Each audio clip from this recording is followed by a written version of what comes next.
Solve Your Running Injuries webinar. Okay, so solve your running injury. So people assume, this is the journey that we're going to go on, people assume that running injuries are mostly about the injured area. That there's something wrong there or damaged that needs to heal. And so you do the things that are supposed to promote healing. You rest and you ice and you take anti-inflammatories and get massages and do stretches and exercises, but often the problem just comes back.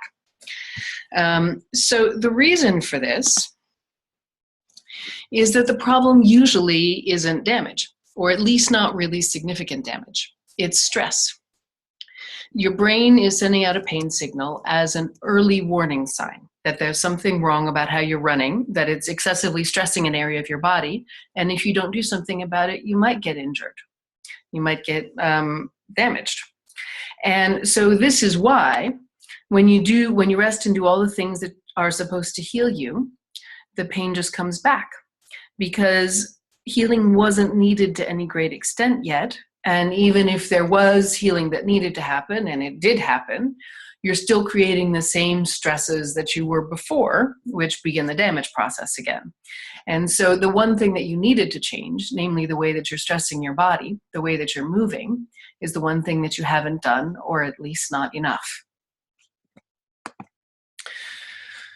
So very often, if you can make the change that's needed to use your body the way it really works for running, the way that's consistent with your anatomy and the laws of physics, you relieve the stress, and your nervous system will no longer be concerned about that. The pain will go away, and you can run healthily, happily, and free of the injury that had plagued you, and actually running faster, easier, and with a feeling of freedom. Struggling with injury sets a lot of runners back. You can get to a place where you feel like maybe you've worked out the first aid and maintenance stuff that needs to happen. If you foam roll after every run, if you ice regularly, if you're really diligent about doing your stretches, then you don't have too much trouble with your IT band or whatever was bothering you. But if you let all that slide for a couple of days, then you do have discomfort again. And through all of that, even when you are managing your problem, even when you can train consistently and run, you still don't feel 100%. You're a little slower, you're a little more cautious than you were before you had the injury. So you're not running quite as well as you did before. But if you deal with your injury the way that I'm proposing, by addressing the movement patterns that were creating the stress that led to the pain, then you can actually be a much better runner as a result, and not only just nearly quite as good a runner. And all of this can happen quite quickly, much faster than people usually think is needed for healing an injury. So I learned this lesson myself the very hard way, a very painful way, when I was a professional dancer, long before I started running.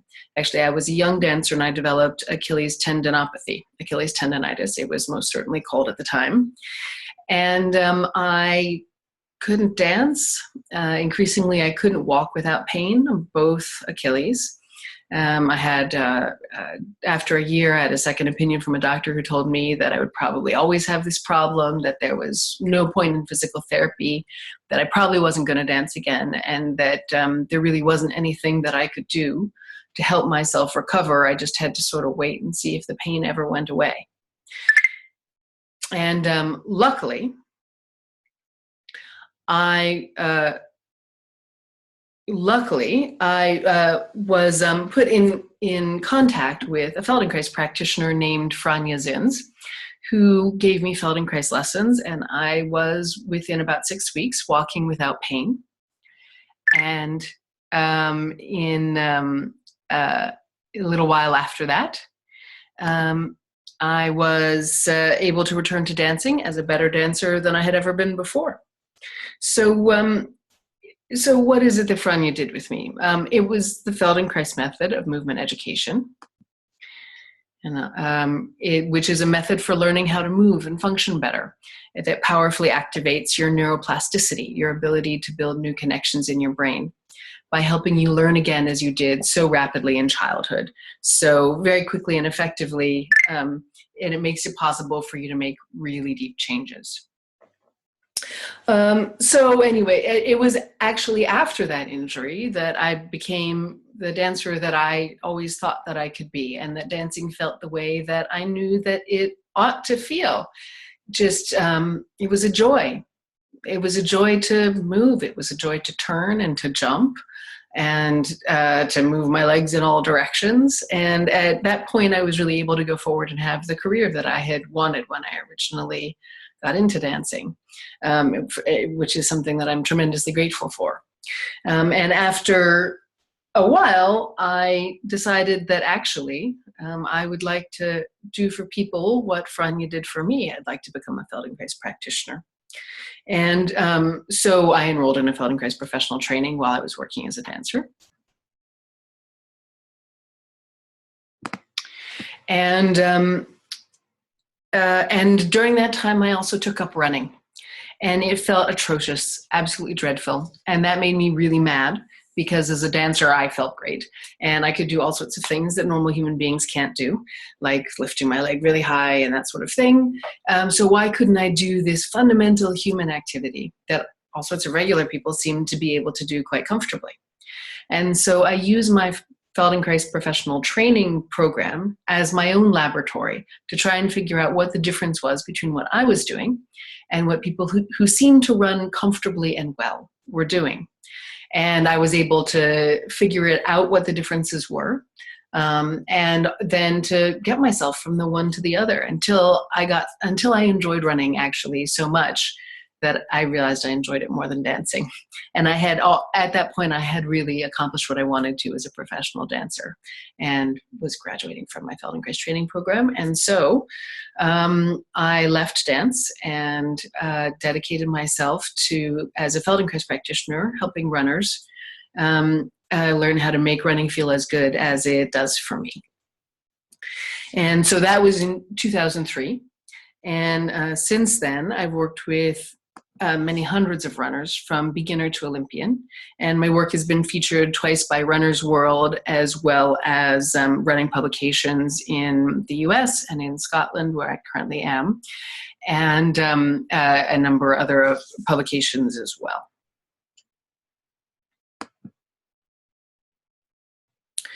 So this is what I've learned now, what I'm going to share with you in this nearly 13 years of working with clients on their running technique.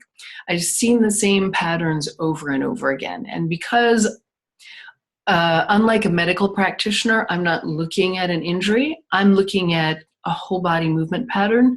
These are the patterns that I'm seeing. And these are the experiences that I see my clients go through. And so I'm distilling this now for you in this webinar and the follow-up materials that I have for you. So most of my clients have already gone the medical route. They've been to doctors, they've been to physios, Pilates, yoga, on and on. They're stretching, they're foam rolling, all of these things. And here's what I've seen from all of that. These methods have failed, the people who come to me, because they address the symptoms and not the fundamental problem.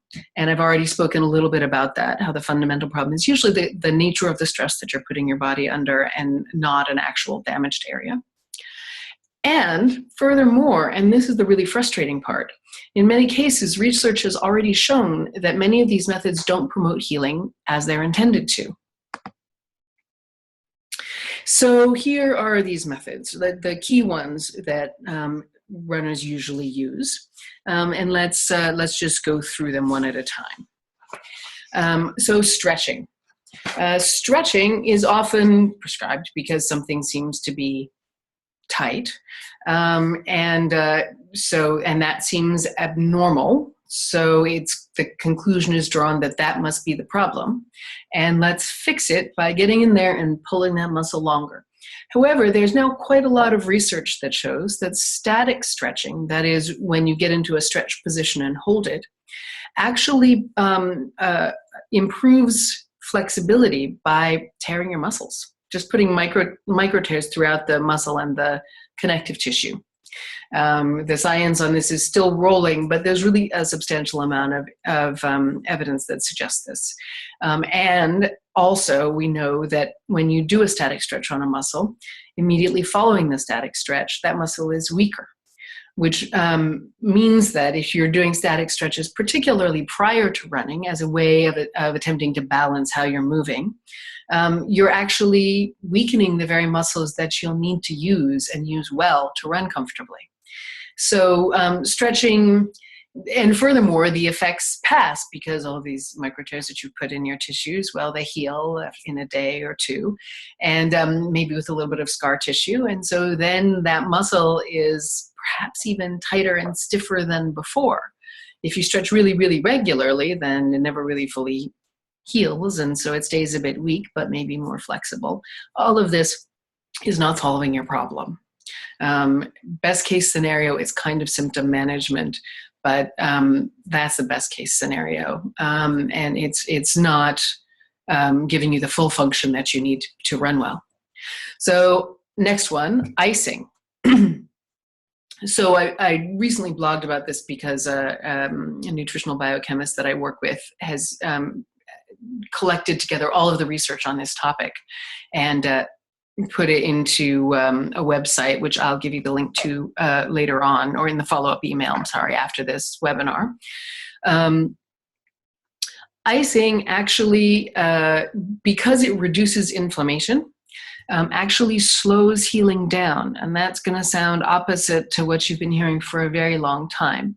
But the fact is, and any doctor will tell you this, inflammation is your body's healing process. When it becomes excessive or when it never resolves, then it can become a problem unto itself. But if you completely halt the inflammation in your body, you can't repair anything. And ice interferes with the inflammatory processes around injured areas, which are the healing processes. Inflammation, so there's some pain perhaps, so it swells as blood rushes to the area, and lymph. Well, these are actually your body's mechanisms for healing. Lymph carrying away debris, blood bringing in nutrition to repair the area, pain keeping you from using it, which you shouldn't be, at least immediately as it does the initial part of healing. Of course, then everything depends on the specifics of what injury we're talking about. So ice truly interferes and slows down healing of injuries. And this is also true of using ice baths as just recovery baths after a workout. Actually, you'll feel better, but you've interfered with your body's ability to rebuild after the stresses of the challenging workout, which is the process by which you get stronger. And so you won't get the training benefits that you're hoping for from demanding workouts if you take ice baths afterwards. So there's the man whose name is escaping me, but who actually formulated the acronym RICE, rest, ice, elevation, compression and elevation. So the 4 steps that you're supposed to take to heal an injury. Even he has now come out and is publicly saying that actually people should not use ice. So this is not a fringe thing. But the fact of the matter is that it takes about a decade for new information to filter through a professional community.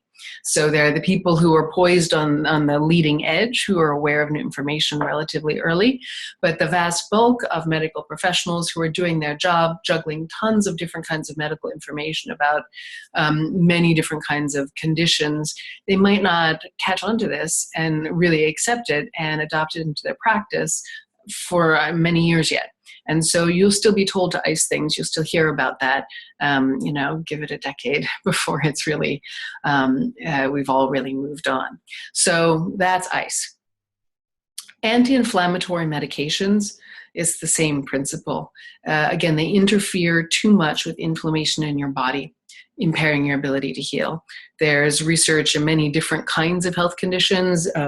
I was particularly tuned into the research that shows that it slows the repair of bone fractures after I fractured my foot in a bike accident last summer.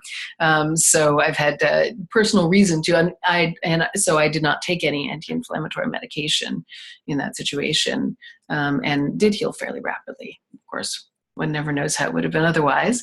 But there is a lot of evidence that shows that anti-inflammatory medications, the over-the-counter stuff and the prescription stuff, will slow down your healing. And that is the last thing that you want if you've really got damage. And again, if you don't really have damage, then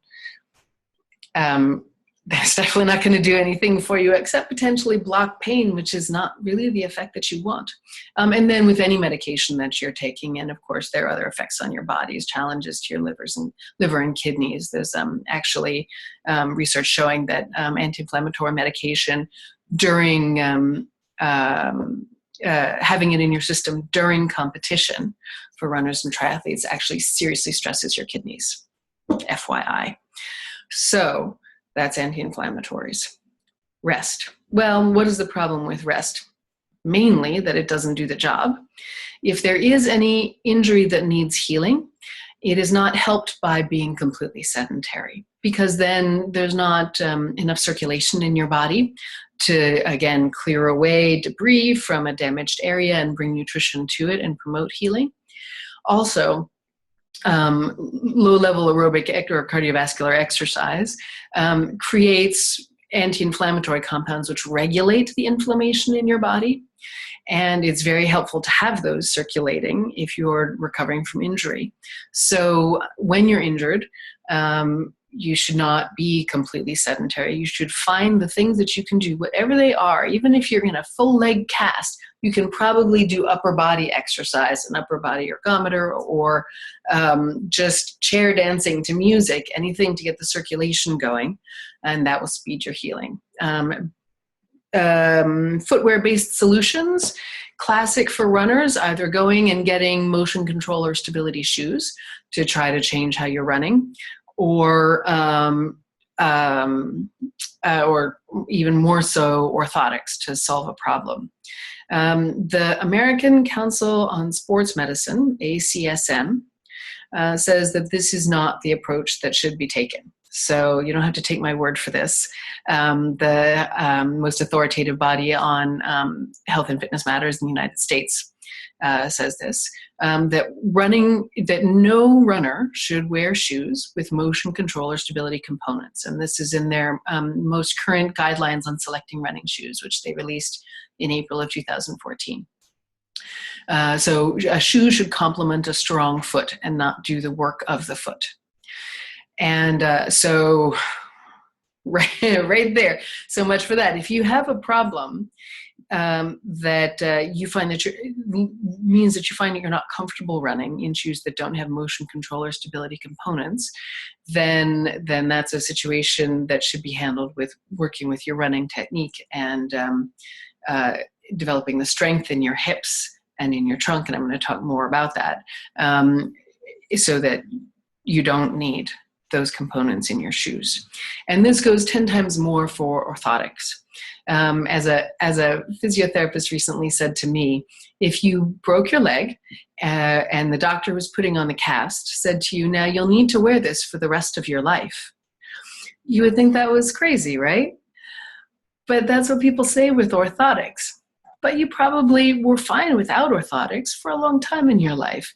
Orthotics can be used as a temporary, just 6 to 8 weeks, and a measure to deal with an injury. And this is, again, per ACSM. This is not me saying this.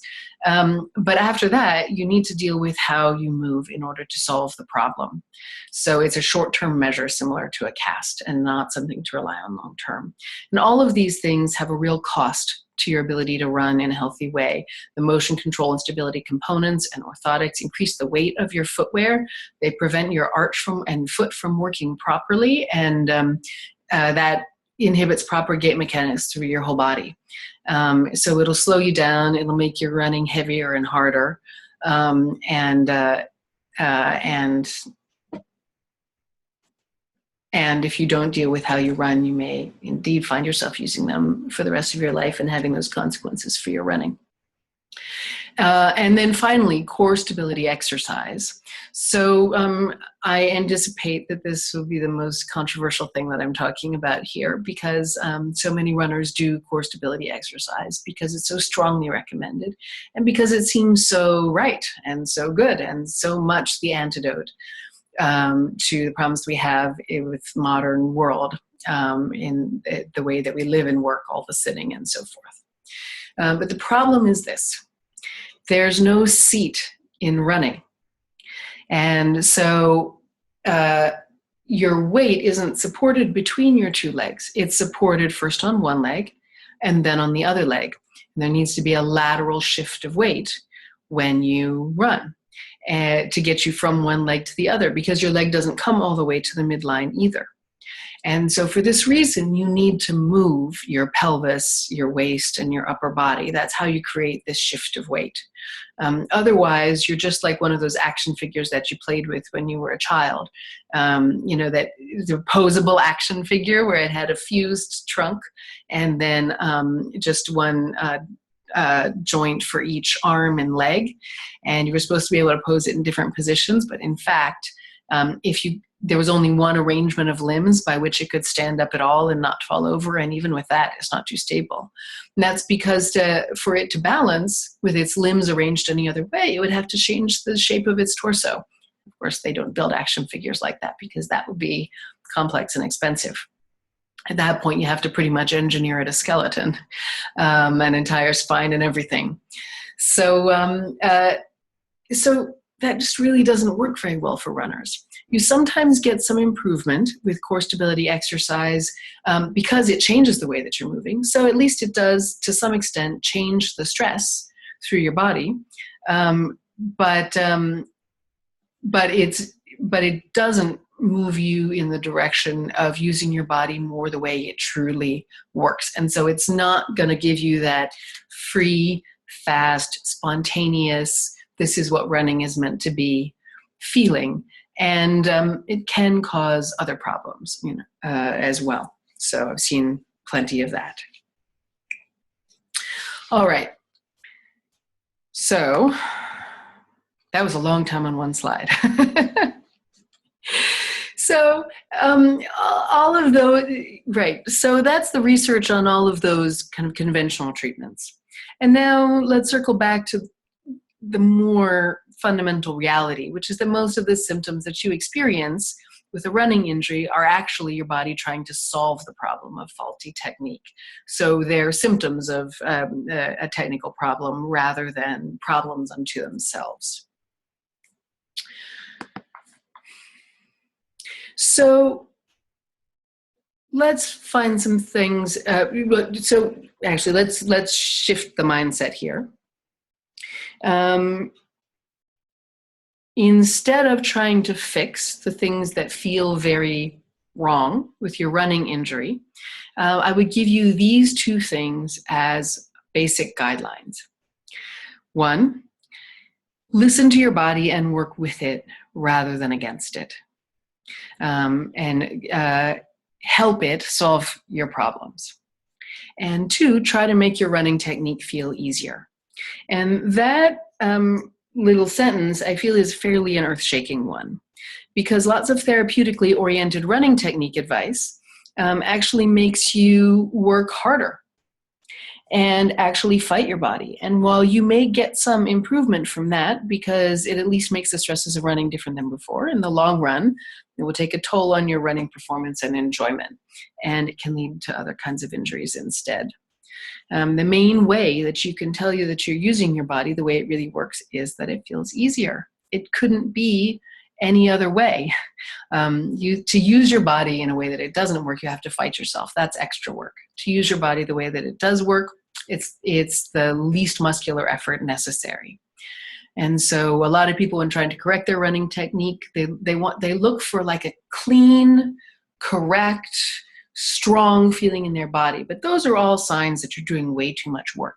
What you should feel instead is that the changes that you've made are making your running feel easier immediately, right away.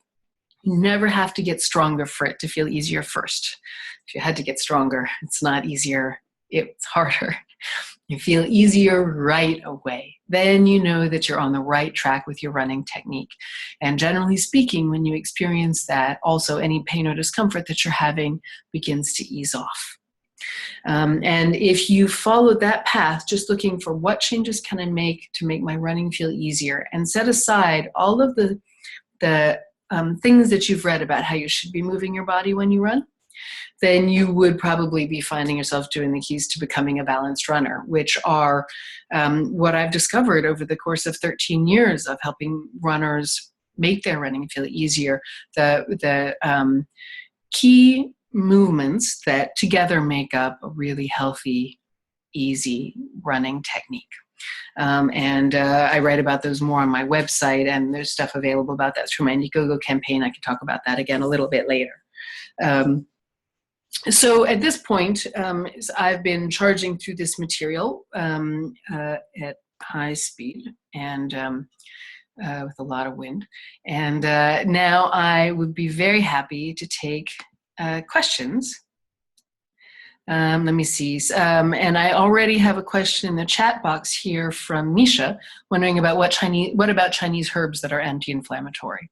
Rebecca Dietzel, the nutritional biochemist who's worked with my company in New York, tells me that herbs, sorry, I'm transatlantic here, they do not work in the body the same way that medications do.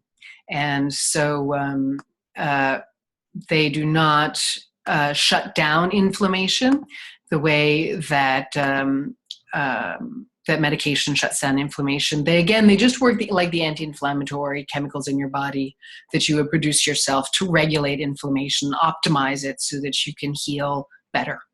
So that's my understanding. And again, that's not, I'm not an herbalist, but this is what a trusted source tells me. All right, so I am going to, let's see. Well, we have a few things. I'm going to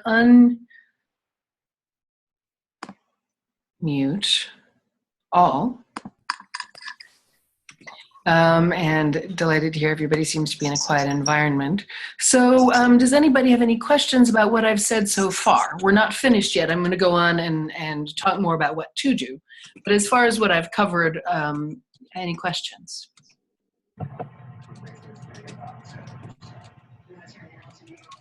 Let me see. Yeah. I have, yes, so wait, somebody was just speaking up there? Yeah, this is Peter. Hi, Peter. Yeah, hi.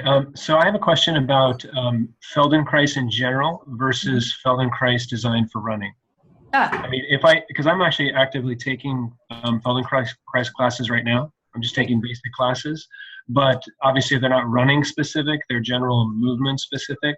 Mm-hmm. But, how is your technique specifically geared towards running? And if I take general classes, will they also benefit me in running?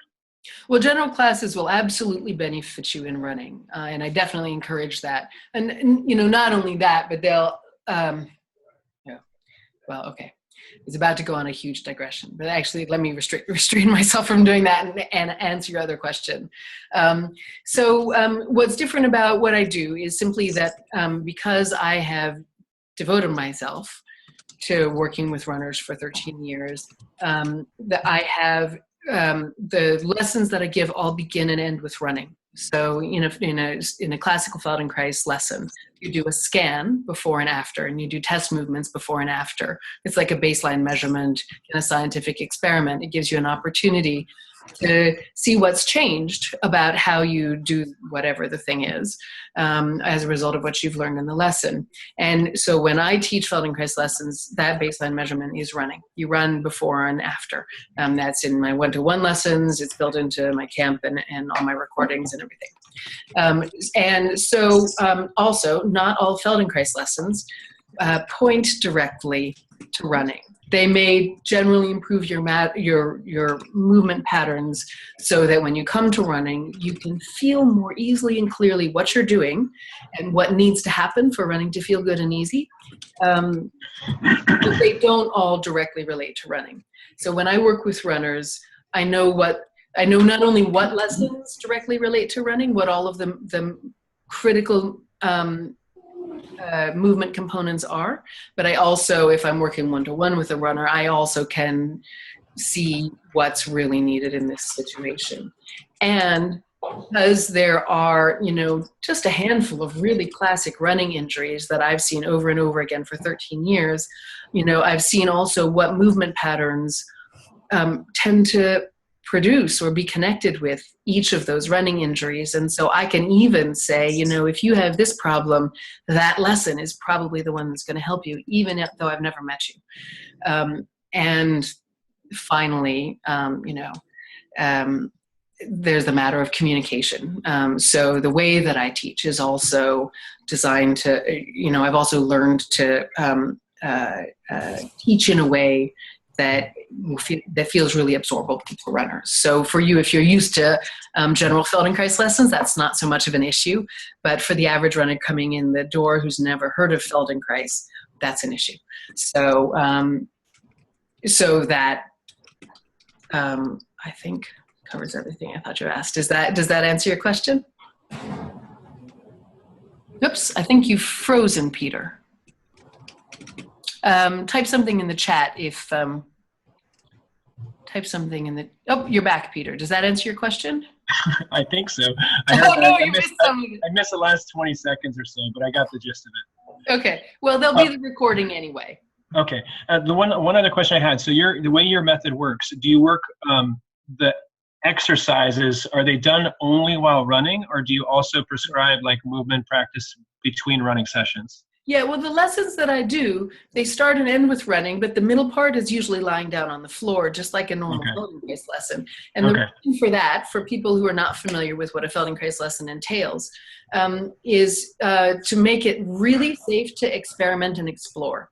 Because you can't make very large experiments with your movement when you're actually running without risking landing wrong or falling over, but if you're lying down on the floor, there's very little risk.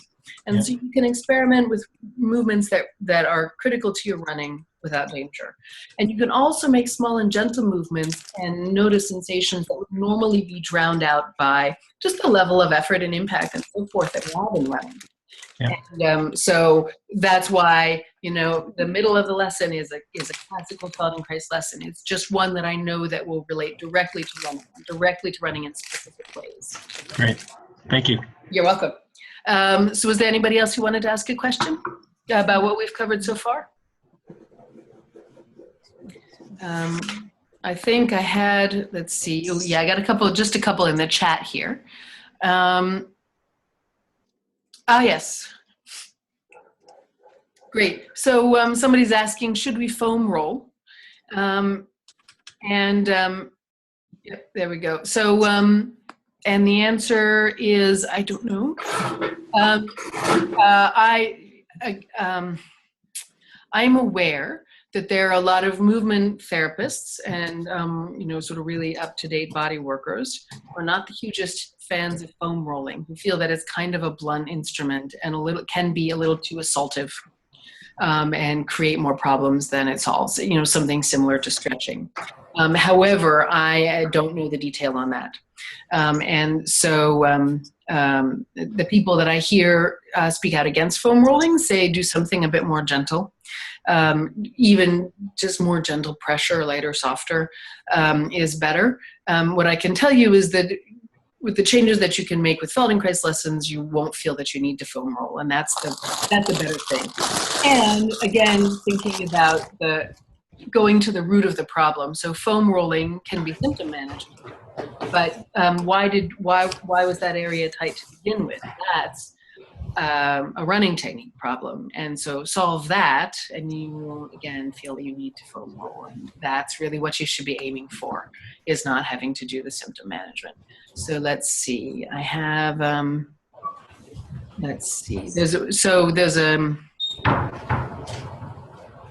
yes.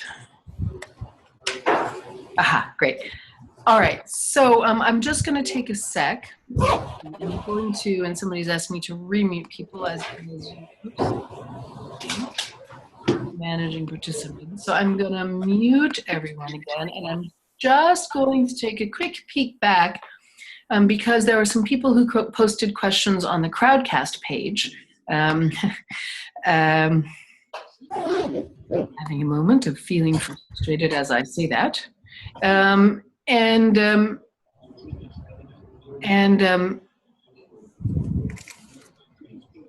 I just want to make sure that I answer any of those that are relevant at this point.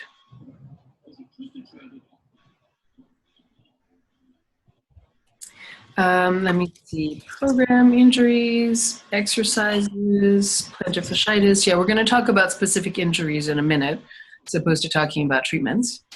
Let me see, range of speeds.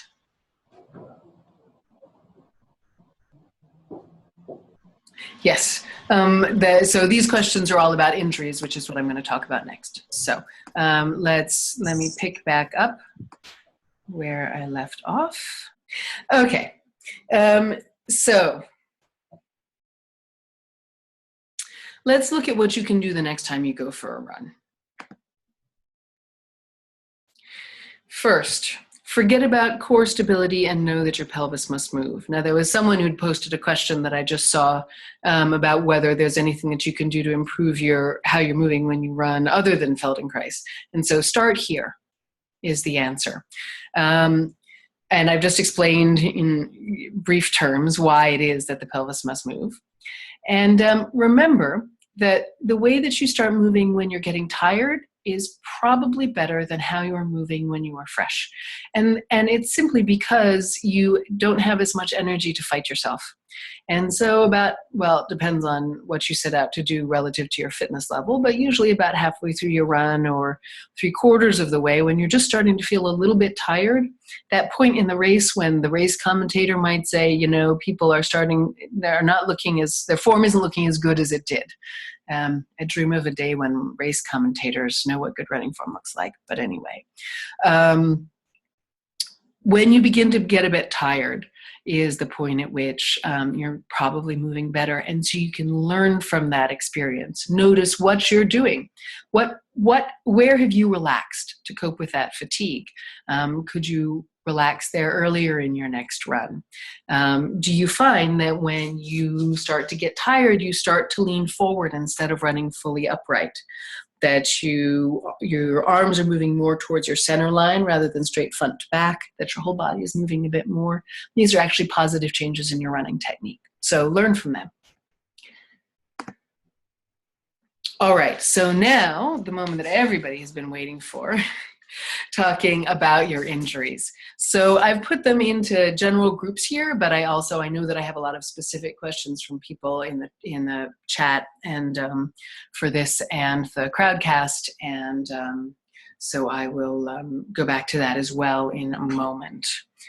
Let me just wet my whistle before tackling this.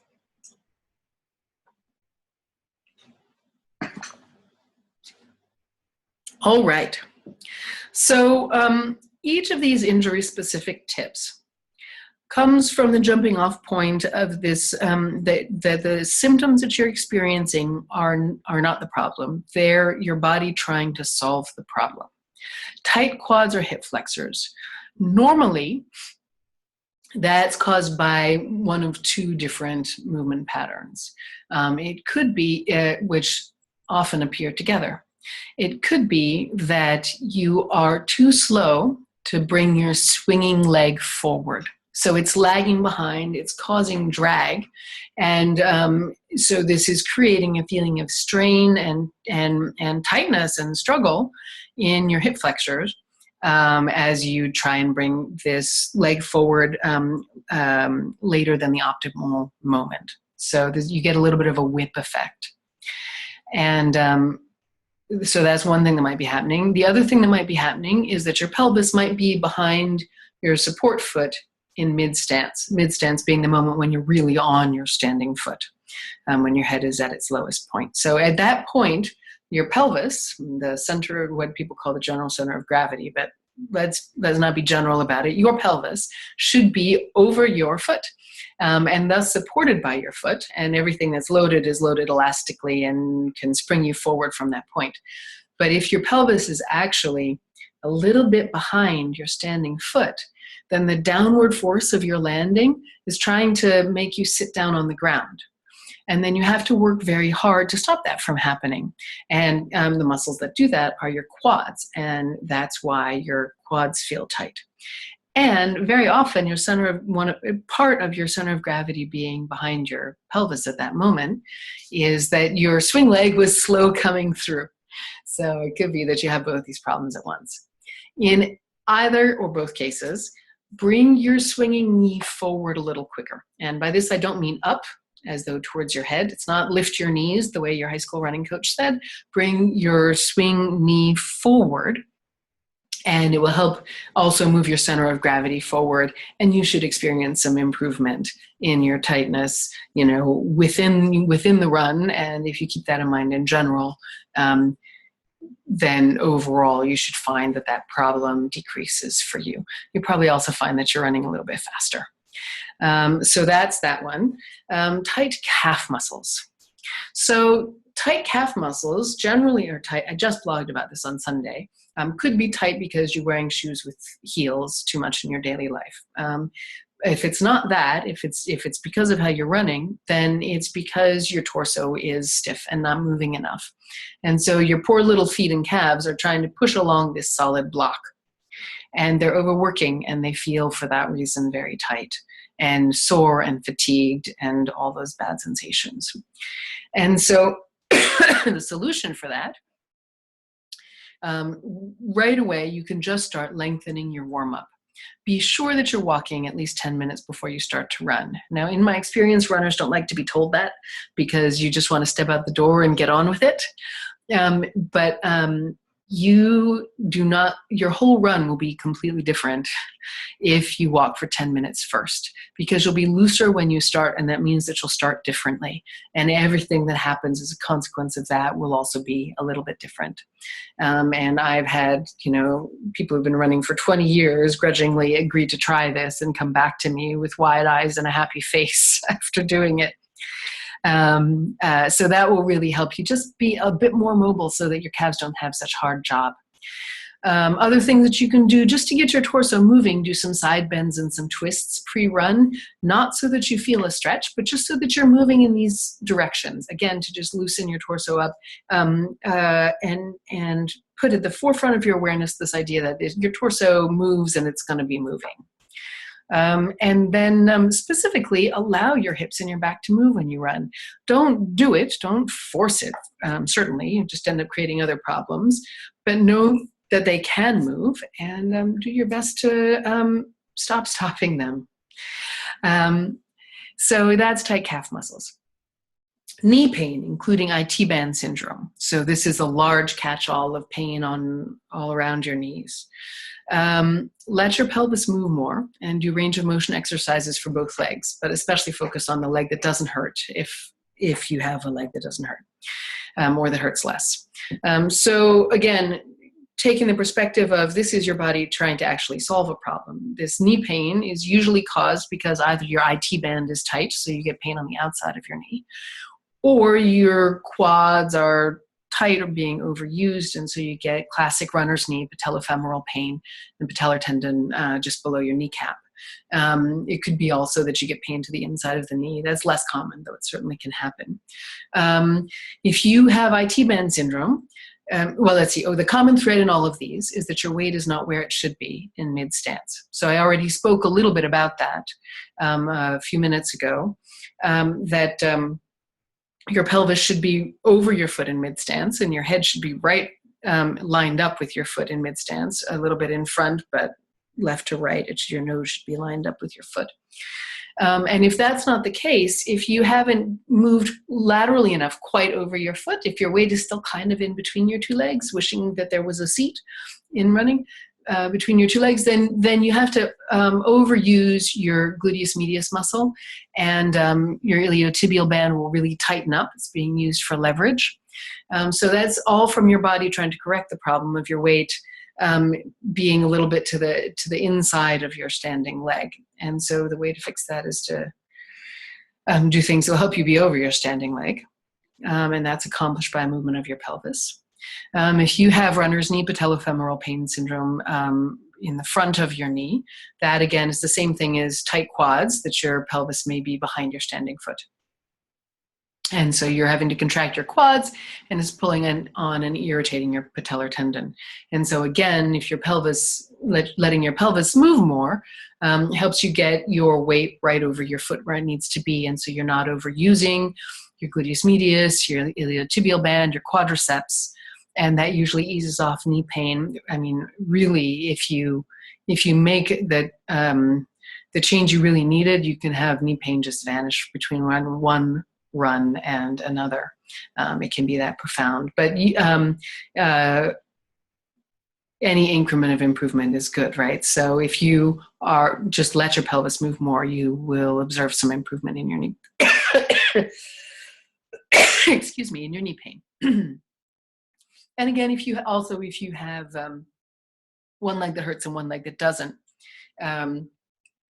you need to free up the leg that doesn't hurt, because you're probably keeping your weight over it all the time. And so again, your weight can never be in the right place when you mean to be on the leg that hurts, and things can just get worse. Pardon me.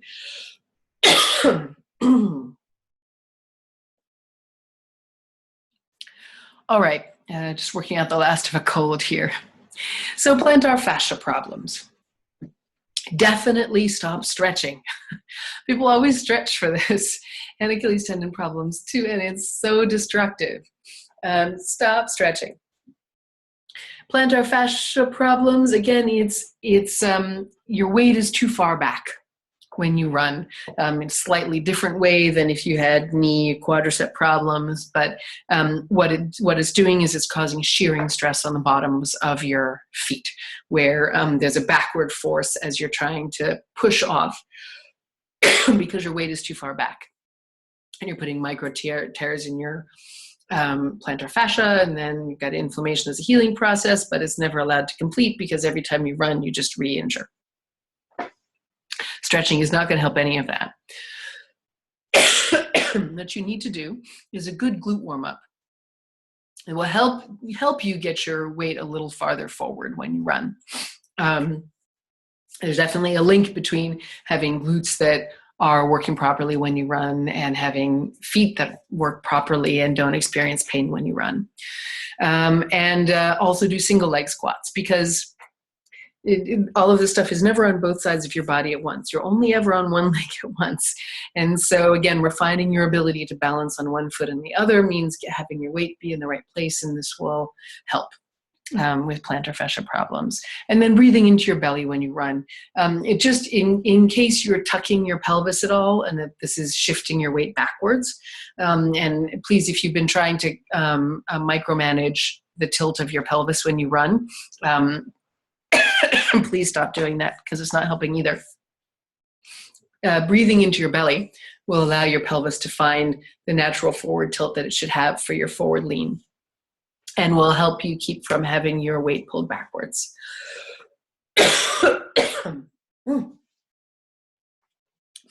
All right, so for Achilles tendon problems, do all of the above. In my experience, there's a lot that goes on with Achilles tendon problems.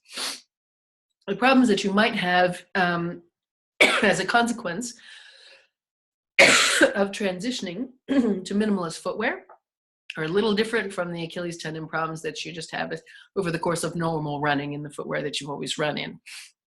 And so the recommendations would be a little bit different.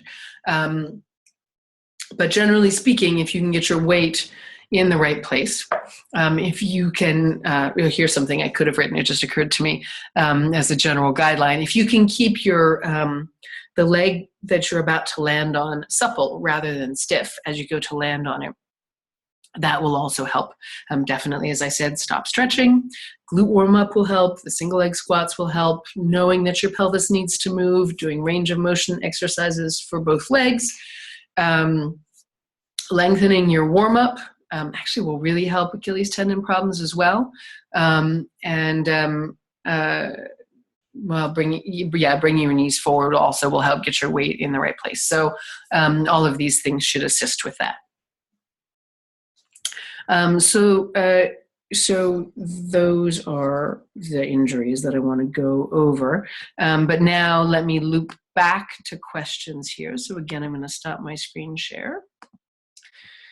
Come back here.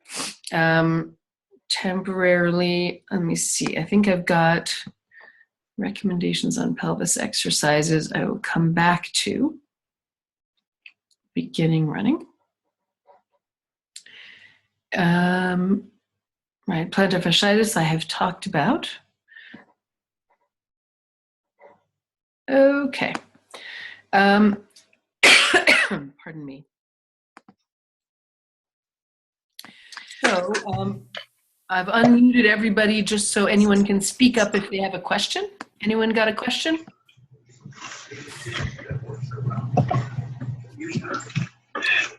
Hey, this is Peter. Yeah, hi, Peter. Yeah, I heard in one of your previous videos you mentioned that you run differently depending on the speed at which you're running. Yes. And you're in that video you said most of your instructions were geared towards long distance running, slower running. Do you also do training for sprinters or middle distance runners, track runners? Middle distance, I definitely do. I've worked with one or two master sprinters in my life, but not a lot. There are two sides to that. So I know a great deal about how distance running works. There are some fundamental differences in sprinting. One of which is that you're in spikes, and so that changes things. And then at those very high speeds, the movement challenges are different. And so while I could certainly give well-informed Feldenkrais lessons to a sprinter, I don't say things about sprinting. I don't make recommendations about sprinting technique, because what exactly the right thing is to do with your arms, I have to say I really don't know. So that kind of thing. Does that answer your question? Yeah, good. Okay, so another brief unmute. Any questions about injuries? All right, no one at the moment. So I'm going to mute you again and just loop back again to the the Crowdcast screen, if I can find it. There it is. Excuse me. I was doing so well on the cold front, and then something changed. Patellofemoral pain, I have addressed. Rest physiotherapy. Jumper's knee, I've got somebody asking about jumper's knee, and I'll be perfectly honest, I'm not exactly sure what that is. Though I think if you go with a basic guideline of honing your core action so that your weight is your core action is what I call the movement of your trunk. So your pelvis, your waist, your upper body, so that your weight is in the right place, then knee problems are really going to fade. Let me see. Calf pain, strain management when returning to tracker intervals after a long layoff. It's really all about the trunk mobility. Suggested exercises or stress routines in weeks prior and during periods of high intensity training. I will come back to that at the end. Preventing let's see. There's a question if you're working towards high mileage, what's the best way to prevent overuse injuries from developing? You got to build, and this is, I deeply believe that most runners overtrain, run too hard too often. And although I've learned in my professional practice that I can answer the question, why did I get injured there, whenever I see someone run, the question, why did I get injured at all, is actually a different question, and very often has to do with overtraining, just not giving your body the opportunity to recover between challenges, not getting enough sleep, running hard too often, any number of things like that. A poor diet for recovery as well. All of these things. So the key way to keep yourself healthy is to really guard against overtraining. I really apologize. All right. So I'm going to move on. Oh, piriformis syndrome. That's a good one, and I did not cover it. Piriformis syndrome very often happens on the right side. Generally happens because you're not, again, able to properly weight that leg. Usually the main thing that has to happen to resolve piriformis syndrome is that you got to get the other leg to let go. It's a codependent kind of situation. And so range of motion exercises, plus doing a lot of balancing exercise, single leg balances, single leg squats, single leg stuff of all kinds. First on the leg that doesn't hurt and then on the leg that does. As well as working on weight shift, really usually it's in the rib cage and the head that the change needs to happen, as well as the hip joint of the leg that doesn't hurt, freeing up a little bit. So thank you for that question, Julie. Plantar fasciitis, yeah, okay. All right, moving on. All right, so back to a screen share here. It's great we've had so many questions, and thank you all for that.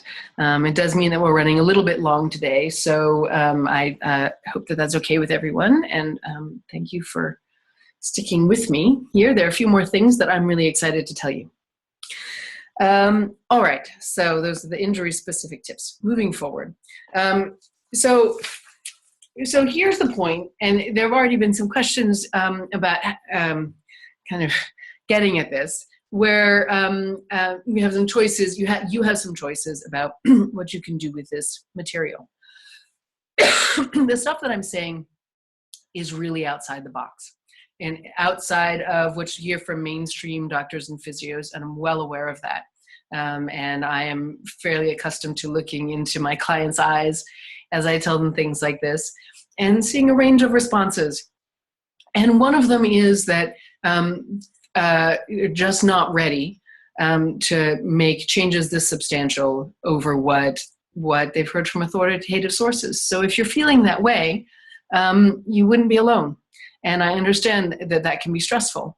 And you may prefer to stick with the treatments that you're pursuing.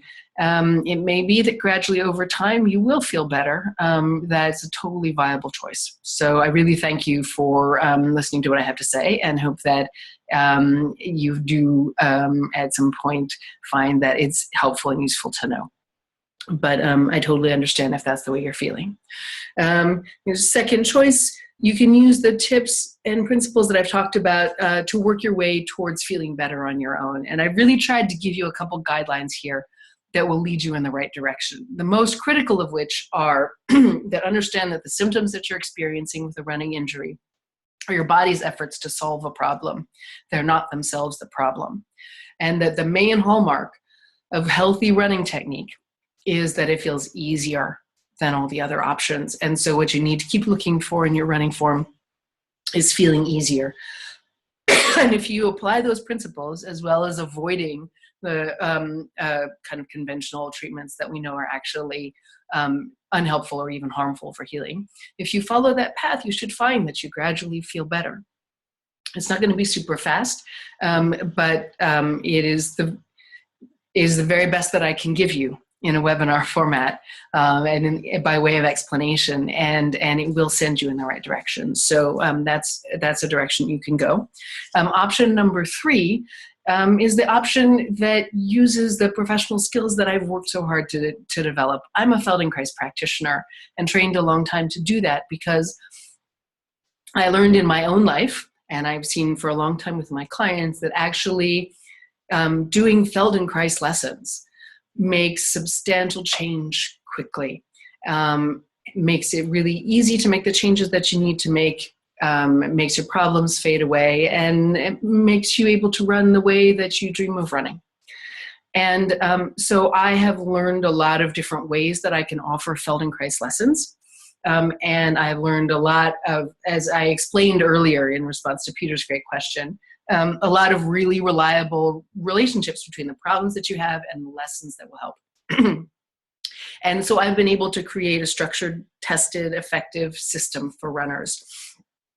And it will get you quicker and more profound results. And so pursuing that is your third option from this point.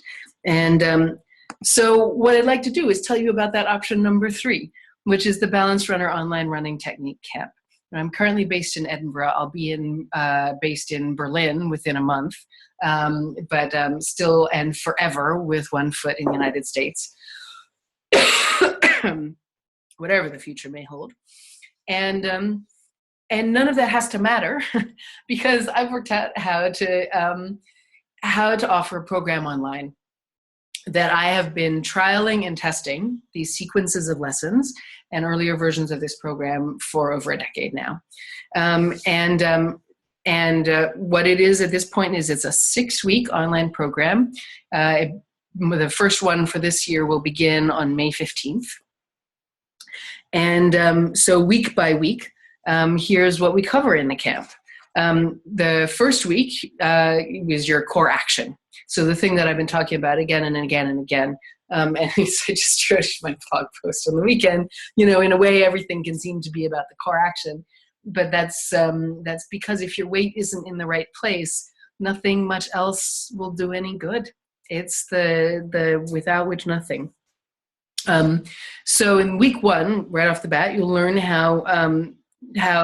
what a good core action is and how it helps your legs work better and reduces stress. And this lesson usually is enough all by itself to relieve runner's knee or patellofemoral syndrome, and also to help a lot with piriformis syndrome, actually. In week 2, we'll focus on learning how to use gravity to make your running easier rather than uncomfortable. And so this means harnessing the energy of ground reaction force. We can't run without gravity, actually. And so we learn how to use it instead of let it hurt us. And this will allow you to take the stress off your feet and calves and knees and use the little-known relationship between your head and your glutes so that the right muscles work when you run.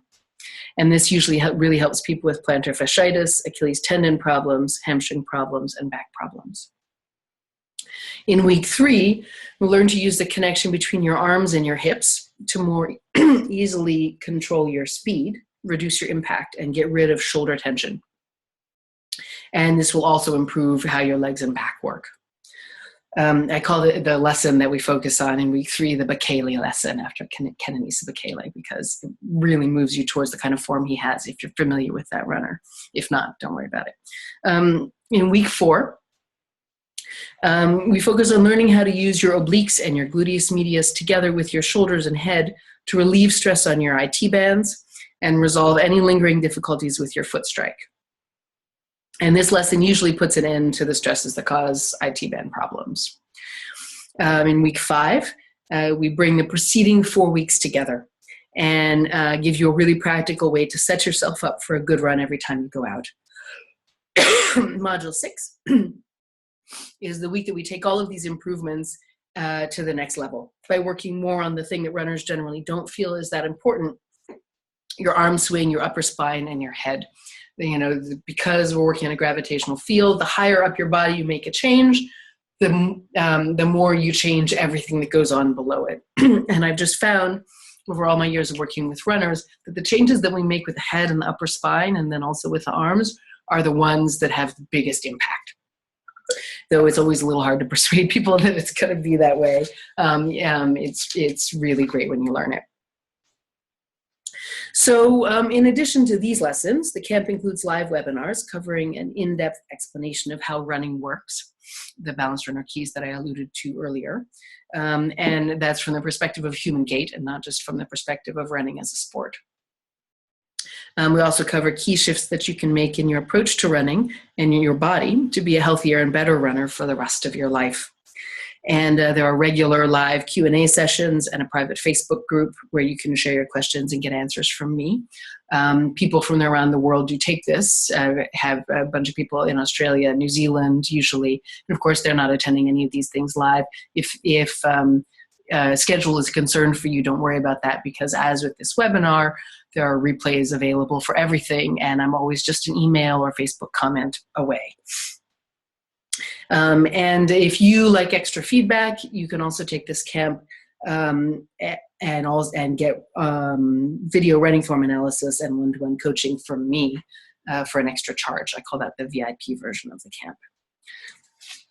And so here's a quote from someone who took my camp over the summer, John, who says that I've been doing a number of things to increase my stride angle and speed for the same effort, having my multifidus palpated to increase range, active isolated stretching for my hip flexors and quads, working on and strengthening gently my hamstrings, Lydiard Hill exercises, Pilates reformer, losing weight, plus other stuff. But it's the Feldenkrais that makes the big difference. So there you go from John. So I'm going to switch screens now. So as I've mentioned before, so I currently have an Indiegogo campaign running, which is basically a kind of fundraiser because I want to have some funds to expand my business, to get some help and expand the programs that I'm offering even more. And so in order to do that, I have put some of my best services on sale for 60% off as a way of raising money. And that campaign ends this coming Saturday, the 20th. So just a few more days in it. And this is what the page looks like, and I'll give you the link to it. And here is your special gift. Now, there's a special link that will allow you to see, you see it says secret perk up here in the corner for $1, because I was not able to make it completely free within the Indiegogo framework. You can get my collection of tips, tricks, and strategies. And so this is only for people watching this webinar. I'll give you the link shortly. This is something that I normally only share with my clients, but I will send to you. So you can click on that and it will take you to, there we go. It will take you to a checkout to do that. But going back, let me just show you where the camp materials are so that you can find those. So it's all on the right-hand side of your screen, as you can see my cursor. Doing things in order here for $99, which is the full price will be $260, is the online running technique camp. Again, begins May 15th. So you can find that here for that price, again, just through Saturday. There's also, if you want the Camp Plus, the master class, an advanced class that I offer once a month for people who've graduated from the camp or from one-to-one work with me, that lets you continue to maintain the improvements that you've made and keep on growing as a runner. And that's a long-term and very friendly and supportive group who continue to make even greater improvements in their running year on year after working with me. So you can get that access to that for a lifetime for $150. You can get the VIP version of the online running camp that includes video analysis for $225. That would normally be $550. You can get the VIP camp plus the master class for $275. And if you're, sorry for the quick scroll, but if you're a professional who works with runners, you're a Feldenkrais practitioner or a physiotherapist or running coach or another category, you can take the pro camp here for $200 and you'll get special resources to help you bring what you learn in the camp into your professional practice as well, and a dedicated webinar for your professional category. So that's where you'll find all of these things. And let me also say that though I have prepared this material over the course of a decade, and I know that it works for every runner. Nonetheless, or perhaps because of that, I do offer an unconditional guarantee that if you complete the camp and you're not happy with how your running feels, I'll want to have a conversation with you because I'll need to learn from you so that I can help runners like you in the future. But after that conversation, I will give you a full refund of the money that you spent. So it's not a no questions asked refund. I will definitely ask questions because I'm always wanting to learn, but you will get a full refund. So if you're at all uncertain about the outcome that you'll get. Take that as reassurance. So, if you're listening to this webinar, you've probably been struggling with your body for quite a while. I'm going to pop this out of the screen and share here for a minute so you can see me instead of there we go. So you've probably been struggling with your body for quite a while. And probably like the majority of my clients, you've been the rounds of all the medical folks. And you've tried all of the things that you've found from Googling your problem, from reading Runner's World, from getting books. If it had worked, you probably wouldn't be here. So you're the kind of runner that I've been helping my whole life, my whole professional life, seems like my whole life. And you're the kind of runner that I created these resources for. And so I hope that you'll take this opportunity to take advantage, particularly of the big discount that I have through Saturday. I'm sure that you've already spent a lot of money trying to get these problems solved. And so I want to help you take care of them for good and really, really enjoy your running. And I have a special gift as well that is just for the remainder of the Indiegogo campaign. Some professionals that I work with, Lisa Hamilton of The Conscious Runner, Melody Fairchild, who's a running coach and practice as a method very similar to Feldenkrais and is a really legendary runner in the United States, and Tim Haft of Punk Rope, who teaches jump rope fitness, have all given me great gifts to offer as part of my Indiegogo campaign as additional support resources for runners. Tim has given me his punk rope guide to jumping rope and a discount for his own jump ropes that he's created, available in his store. Melody Fairchild has put together a guide to competition and to using visualization for competition, a really wonderful PDF that she's created.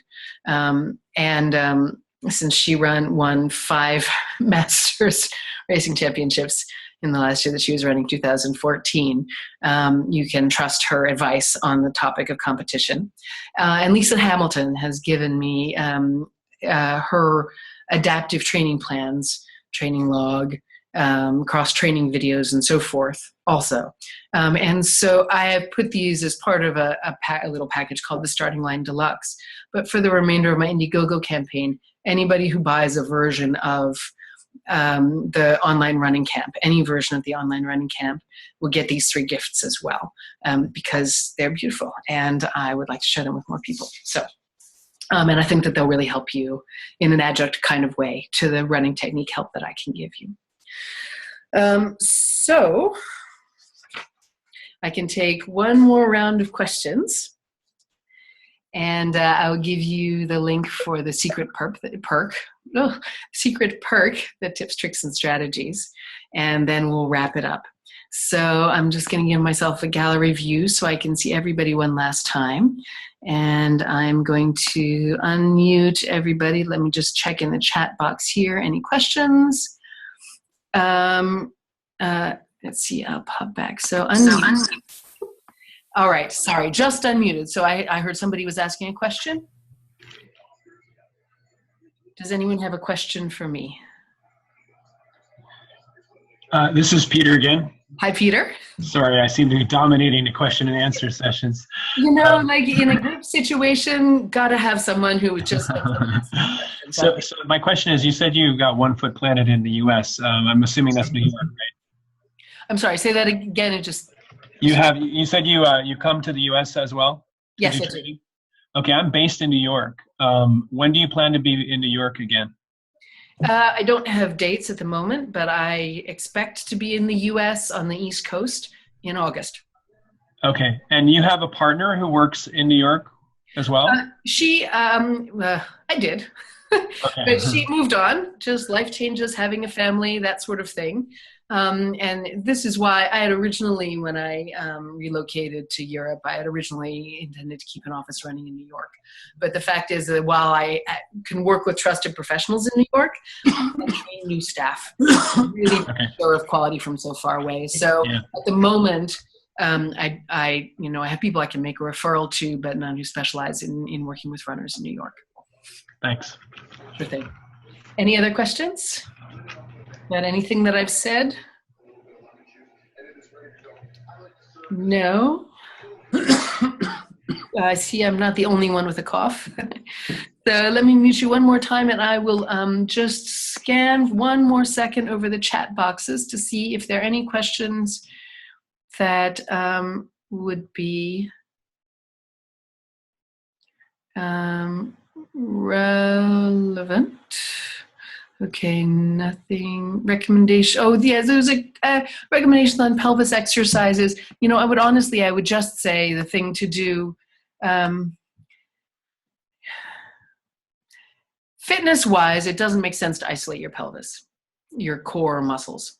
It's just part of your whole body movement and action. And so know that you're always training your core. And in fact, research shows that actually running strengthens your core muscles better than core strengthening exercise. So the time, among other costs, the time that you spend on core strengthening it might be better spent running.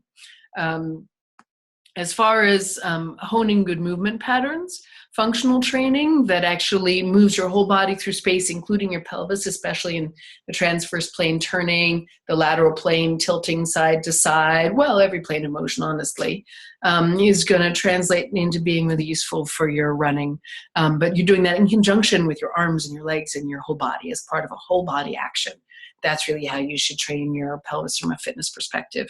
If you want to improve your movement, the thing to do is Feldenkrais exercises. There's a Feldenkrais joke that I think only we get, but I keep trying to tell it anyway, which is that to a Feldenkrais practitioner, no part of your body is more important than any other part of your body. But if there were, it would be your pelvis. So somebody laughed. It's the first time I've ever told that and had anybody laugh. All right, so because it's big and it's in the middle. And so every Feldenkrais lesson will help you with your pelvis. Just looping back one more time before my last, I can feel another round of coughing going to happen, and I'd like to conclude before that kicks in. Best program for prevention is to work on your technique. And keep honing your versatility by altering the kinds of terrains, places you run, and doing other activities besides running. Let's see. I think I have, yes, I've covered the key questions. So I'm going to end things here. What I will do just before I go, so this is going to work for the live participants. I'm not completely sure it's going to work for the recording participants, but I will include this recording link where I post the video and also an email that I send out. So if you're watching this via replay, you should also be seeing this link right now. This is the link to the version of the Indiegogo page that has the that is hard to say, tips, tricks, and strategies PDF. Good. So I will just, as I say my farewell, I will re-mute you all. Thank you so much for coming today and for, again, following me through the somewhat technologically confusing beginning of this webinar. It's been a real pleasure talking with you, and I hope that you are able to really enjoy your running and that all your running dreams come true. Have a great day.